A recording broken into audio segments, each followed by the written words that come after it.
नमस्कार, मैं अजय साहू और आप देखना शुरू कर चुके हैं शोरगुल टाइम्स।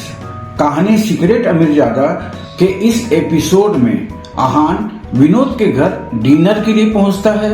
डिनर शुरू करने से पहले मधु अहान से कहती है, अहान, लाइफ केयर हॉस्पिटल से ऑर्डर लाने में अश्विन ने तुम्हारी मदद की है ना?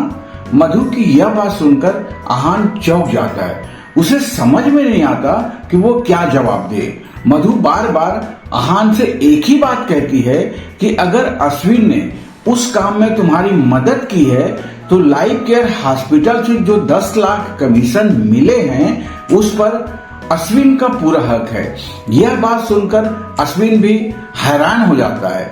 दरअसल इस काम में अहान की मदद अश्विन ने नहीं की थी। बावजूद मधु यह मानने को तैयार नहीं थी कि अश्विन की मदद के बिना एक मामूली एम्प्लॉय अहान इतना बड़ा ऑर्डर कैसे ला सकता है। मधु अश्विन को अपना फ्यूचर दामाद मानती थी, इसलिए वो चाहती थी कि कमीशन के पैसे अश्विन को मिल जाए तो अच्छा रहेगा।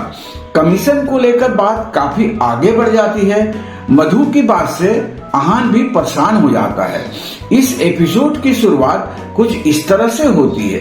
चलिए अब जानते हैं इस एपिसोड में आगे और क्या कुछ नया होता है। अहान मधु की बात से परेशान होकर अंत में कहता है, ठीक है, मैं अश्विन को पैसे देने को तैयार हूँ, मगर एक बार अश्विन से तो पूछ लीजिए कि अश्विन पैसे लेने के लिए तैयार है कि नहीं। इधर अहान की यह बात सुनकर अश्विन के चेहरे पर पसीना आ जाता है।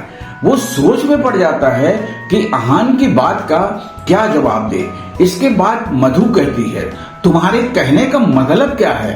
अश्विन तुमसे पैसे क्यों नहीं लेगा? अगर तुम पैसे दोगे तो वो जरूर लेगा। मधु ने कहा। मधु नहीं जानती थी कि अहान और अश्विन के बीच ऑफिस में क्या हुआ था।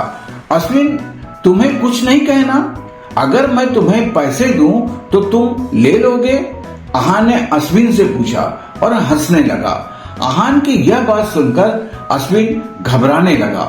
उसने मधु की तरफ देखते हुए कहा, आंटी रहने दीजिए ना। वैसे भी मैंने अहान की कुछ खास मदद नहीं की थी। खास मदद नहीं की थी? अहान ने रूखी आवाज में कहा। अश्विन के माथे पर पसीना आने लगा। अश्विन समझ गया था कि अहान चाहता है कि वो सबको सच बता दे। अहान की रूखी आवाज उसके लिए वार्निंग थी कि अगर अश्विन ने सच नहीं बताया तो अहान सबको सच बता देगा। क्या बात है, तुम्हारे इतने पसीने क्यों छूट रहे हैं? अहान ने फिर से अश्विन से सवाल किया। अश्विन ने अपने माथे का पसीना पोंछा और गहरी सांस लेने लगा। अश्विन, इतने टाइम से तुम कांटेक्ट साइन नहीं करवा पाए, फिर मेरी मदद कैसे कर सकते हो? लाइफ केयर वाले डायरेक्टर तुमसे कांटेक्ट करना नहीं चाहते थे क्या? अहान बार बार अश्विन से सवाल करके उस पर सच बोलने का प्रेशर डाल रहा था। आंटी, दरअसल सच यह है कि मैंने अहान की कोई मदद नहीं की है। लाइफ केयर हॉस्पिटल से हमें जो ऑर्डर मिला है वो अहान की वजह से मिला है। किसी का भी इससे कोई लेना देना नहीं है। आखिरकार अश्विन ने खुद को संभालते हुए कहा। अश्विन अब पछता रहा था। उसे मधु को उसी वक्त सच बता देना चाहिए था जब उसने यह बात कही थी, पर उसे 8 लाख का लालच आ गया था, इसलिए वो चुप रहा। अब उसे न 8 लाख मिलने वाले थे और उसकी बदनामी हुई वो अलग। मधु हैरान थी। अश्विन, यह तुम क्या बोल रहे हो? तुमने अहान की मदद नहीं की थी? मधु ने पूछा। नहीं आंटी, मैंने अहान की कोई मदद नहीं की थी। अश्विन ने कहा, यह तुम क्या कह रहे हो? तुमने ही तो कहा था कि तुमने उसकी मदद की थी। अब तुम कह रहे हो कि तुमने मदद नहीं की। तुम्हें इससे डरने की जरूरत नहीं है। मधु ने कहा। आंटी, मैं कब कहा? यह तो आपने कहा था कि अश्विन इस बात से बिल्कुल मुकर गया। यह सच भी था। अश्विन ने ऐसा कुछ अपने मुंह से नहीं कहा था, उसने बस मधु की बात को टाला नहीं था। इधर जब मधु ने आहान से यह सवाल किया तब उसने भी हाँ बोला था। अब ऐसा लग रहा था जैसे आहान ने यह सब मधु को परेशान करने के लिए किया था। तुम ऐसा कैसे कह सकते हो? मधु को गुस्सा आने लगा, पर जब अश्विन ने कोई जवाब नहीं दिया तब मधु ने कहा, अश्विन मुझे सच बताओ, क्या यह नालायक तुम्हें डरा धमका रहा है? मधु नहीं चाहती थी कि उसके परिवार के सामने वो गलत साबित हो। यह सुनकर अश्विन का सर चकराने लगा। उसे समझ नहीं आ रहा था मधु उसे सबके सामने ऐसा सवाल कैसे पूछ सकती है। अगर आहान उसे धमका भी रहा था तो वो सबके सामने यह बात एक्सेप्ट कैसे करता। उसने मन में सोचा, मुझे नहीं पता था कि यह इतना बेवकूफ है। नहीं आंटी, आहान ने मुझे नहीं डराया है। जो कुछ भी किया है आहान ने ही किया है। मैं पहले भी कहा था, फिर से कह रहा हूँ, किसी का भी इस कॉन्टेक्ट से कोई लेना देना नहीं है आहान के अलावा, अश्विन ने कहा। यह सुनकर मधु को बहुत गुस्सा आ रहा था। अश्विन बार बार एक ही बात बोल रहा था कि उसने मदद नहीं की है। ऐसे में अब आहान से पैसे मांगने का कोई मतलब नहीं था। जब अश्विन ने मान लिया था कि उसने कुछ नहीं किया है तो फिर उसे कमीशन किस चीज का मिलता। यह सब देखकर विनोद ने अपनी गर्दन हिलाई। अब यह सब बातें रहने देते हैं और खाना खाते हैं, विनोद ने कहा। मधु के साथ जो कुछ भी हुआ था वो उसकी खुद की वजह से हुआ था, इसलिए वो किसी पर इल्जाम नहीं लगा सकती। मुझे नहीं खाना कुछ भी, मधु ने गुस्से में कहा और अपना चम्मच वहीं पटक कर कुछ बड़बड़ाती हुई चली गई। उसे नहीं खाना है तो कोई बात नहीं, हम शुरू करते हैं, विनोद ने कहा और खाना शुरू किया। विनोद के मन में इस वक्त आहान को लेकर बहुत सारे सवाल थे। यह जितना सिंपल दिखता है उतना सिंपल नहीं है। विनोद ने मन में आहान के बारे में सोचा। आहान ने कॉन्ट्रैक्ट साइन कैसे करवाया, यह तो बात की बात है। इस वक्त विनोद यह नहीं समझ पा रहा था कि अश्विन जैसे घमंडी लड़का जो आहान को पसंद नहीं करता था वो भी उसकी साइड कैसे ले रहा था।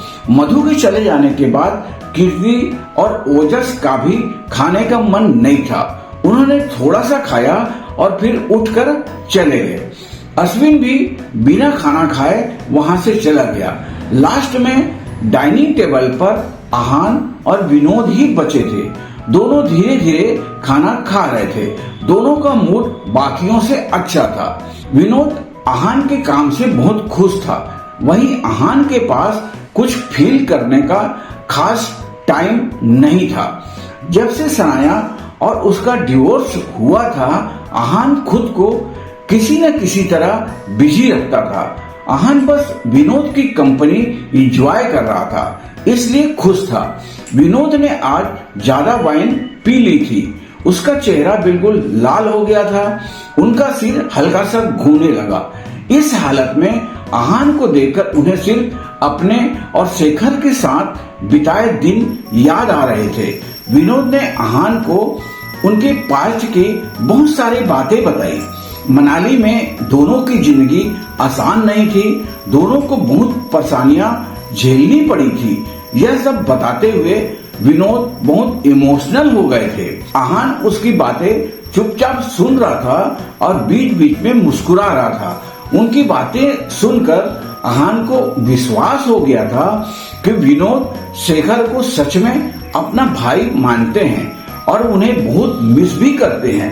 यह सब सुनते हुए न चाहते हुए भी आहान को शेखर का टूटा पैर याद आया। शेखर ने कहा था कि उसका पैर मनाली में टूटा था, पर इसके अलावा उन्होंने आहान को कुछ नहीं बताया था। यह सब जिसकी वजह से हुआ था उसका बैकग्राउंड बहुत पावरफुल था, इसलिए शेखर नहीं चाहता था कि आहान किसी से पंगा ले। विनोद अंकल, क्या मैं आपसे कुछ पूछ सकता हूँ? आहा ने बहुत सोचने के बाद विनोद से सवाल किया, तुम शेखर के पैर के बारे में जानना चाहते हो ना? विनोद ने अंदाजा लगाया। विनोद को उम्मीद थी कि आहान उससे यह सवाल जरूर पूछेगा। हाँ, आपने सही कहा, आहान ने कहा। यह सुनकर विनोद बेचैन हो गया। उनके चेहरे का एक्सप्रेशन बदल गया।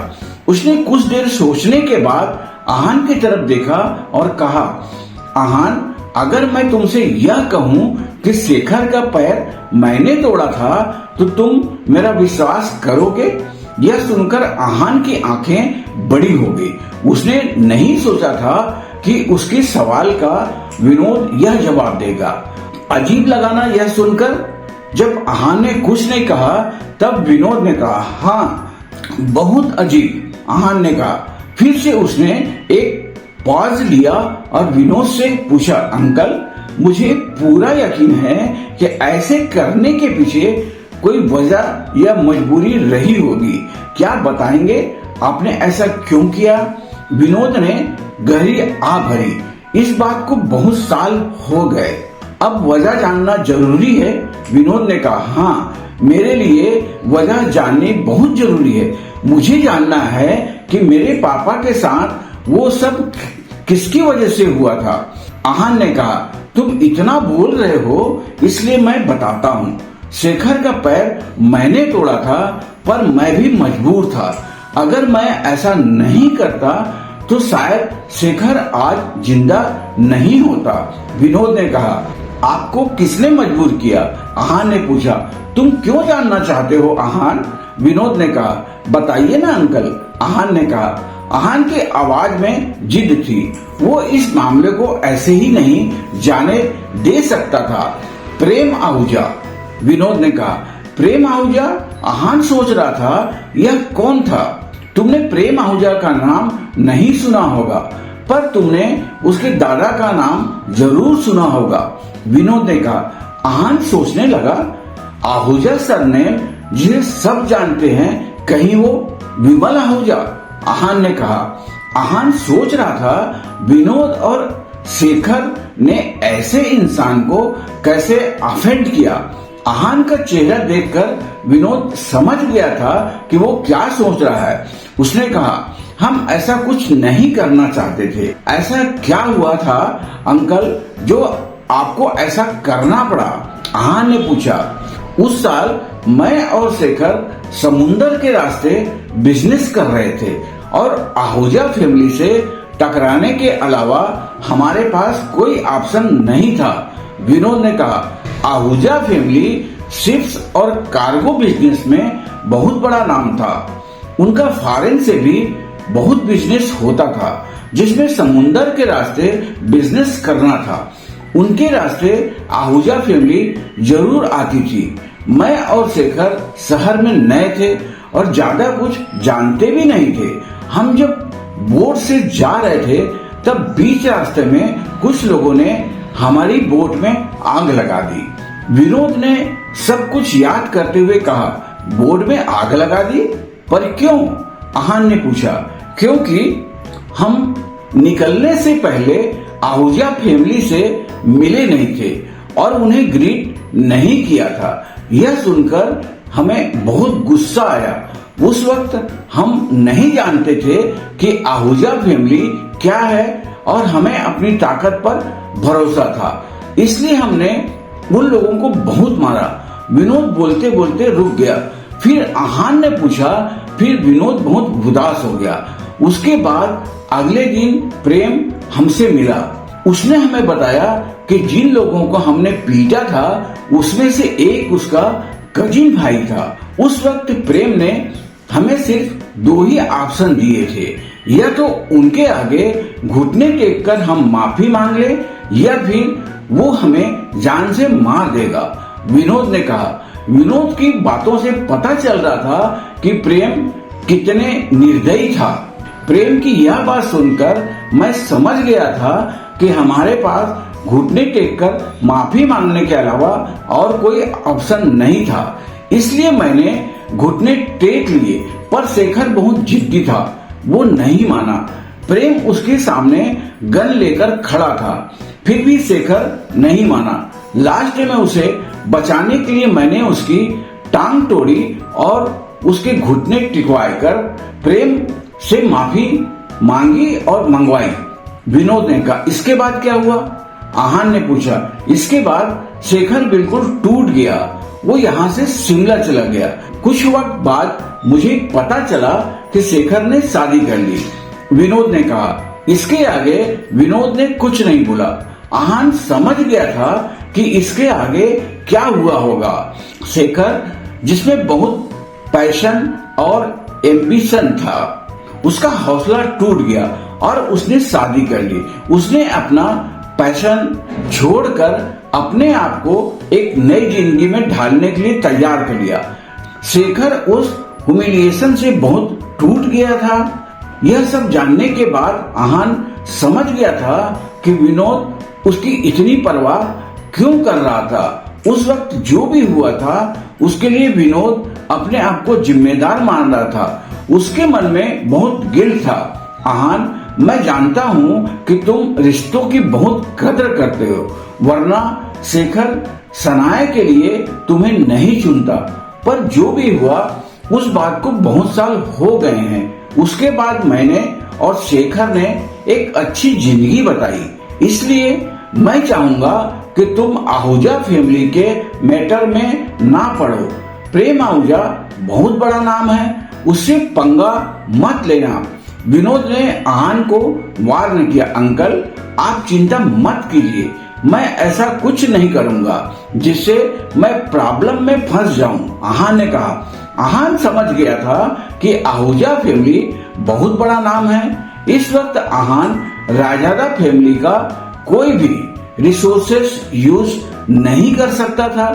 राजादा फैमिली भी उसके पीछे पड़ी हुई थी। इसलिए आहान कुछ भी ऐसा वैसा नहीं करना चाहता था। डिनर के बाद आहान विनोद के घर से चला गया।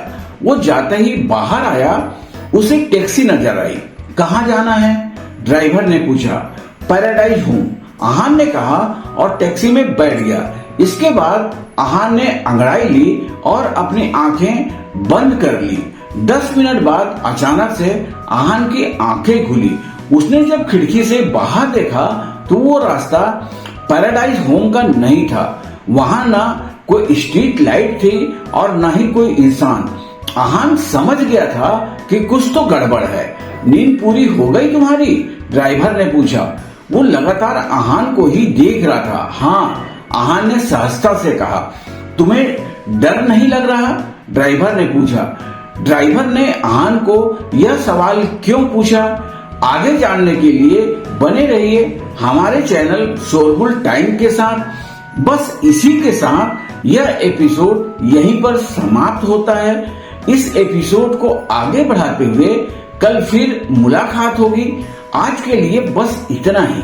अब हमें कल तक के लिए इजाजत दीजिए। नमस्कार, धन्यवाद।